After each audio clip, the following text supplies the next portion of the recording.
जिथे गाव तिथे आम्ही, गावाकडची बातमी।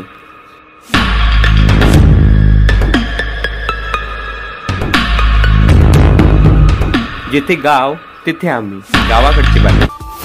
शेतीच्या यांत्रिकीकरणाने शेतकरी बैलजोडीपासून दुरावला। ग्रामीण भागात मोठ्या प्रमाणात शेतीची मशागत शेतकरी बैलजोडीच्या माध्यमातून करीत आलेला आहे, परंतु अलीकडे शेतीमध्ये मोठ्या प्रमाणात यांत्रिकीकरण वाढू लागले आहे। त्यातच विभक्त कुटुंब पद्धती वाढत असल्याने बैलजोडी पाळणे एकलपाई शेतकऱ्यांना जिकरीचे होत आहे।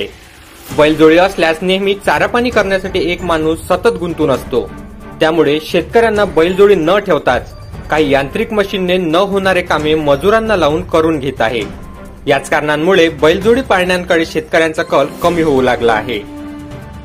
त्यातच बैल खरेदीचा लाखाच्या घरात गेलेला आकडा आणि बैलाच्या संगोपनाचा खर्च हाताबाहेर गेल्याने ट्रॅक्टरच्या माध्यमातून शेती करण्याकडे शेतकऱ्यांचा कल वाढत आहे।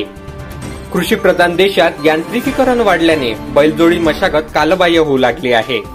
खरीप व रब्बी हंगामातील शेतीची मशागत व नांगरणी बैलजोडीच्या माध्यमातून मोठ्या प्रमाणात केली जाते, पण सध्याच्या परिस्थितीत निसर्गाच्या अवकृपेने शेतकऱ्याला मोठ्या प्रमाणात नुकसानी समोर जावे लागत आहे। उत्पन्न कमी व खर्च जास्त येत असल्याने शेतकऱ्याला बैलजोडी, चारा, मजुरी यांचा खर्च परवडत नाही। त्यामुळे ट्रॅक्टरच्या माध्यमातून शेती करण्याकडे शेतकऱ्यांचा अधिक भर आहे। तसेच शासनाकडूनही विविध सबसिडीच्या माध्यमातून ट्रॅक्टर व मशागत आणि पेरणीचे लहान मोठी यंत्र उपलब्ध होत आहे। जवळपास 10 एकर क्षेत्र असलेले शेतकरी बैलजोडीसह ट्रॅक्टर व यंत्राचा वापर करीत असल्याने ठराविक शेतकऱ्यांकडे बैलजोडी मिळत आहे। कमी वेळात शेतीची कामे होत असल्याने आता बैलजोड्या कमी प्रमाणात दिसत आहे। यांत्रिकीकरणाने शेतीची मशागत सोपी झाली खरी, परंतु महागाईमुळे यंत्रांच्या किमती वाढल्या। त्याला लागणारे डिझेल, पेट्रोल दर शेतकऱ्यांच्या आवाक्याबाहेर जात आहे।